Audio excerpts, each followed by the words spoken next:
ba talaga ang kinalulugdan ng Diyos? Ang buhay kabanalan sa pamamagitan ng pagdarasal at pagsisimba? O ang buhay ng pagkakawanggawa sa pamamagitan ng pagtulong sa kapwa at paggawa ng mabuti sa iba?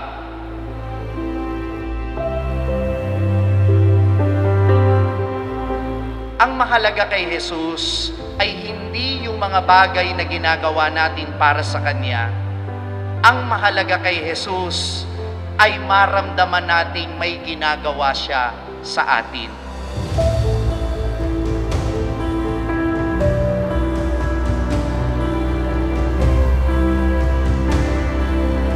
Sometimes we think that what is important is what we do for God, but the only necessary thing is this: what is God doing in our lives?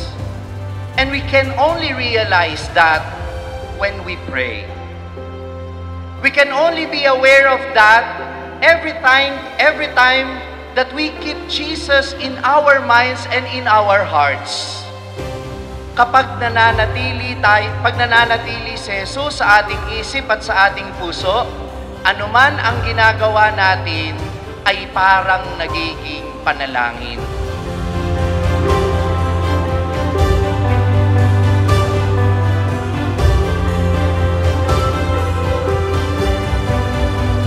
Kapag nawala si Jesus sa isip at puso natin, kapag gumagawa tayo ng mabuti, ang nakikita na lamang natin ay ang ating sarili.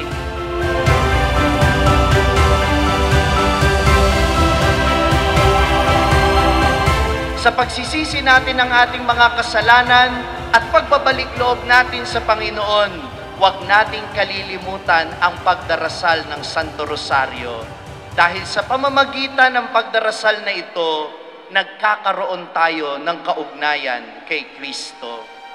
The Rosary is powerless in itself unless it becomes an opportunity for us to encounter Christ. Sa araw-araw na paglusong ko sa buhay, ikaw lang ang saksit ng isang bantay.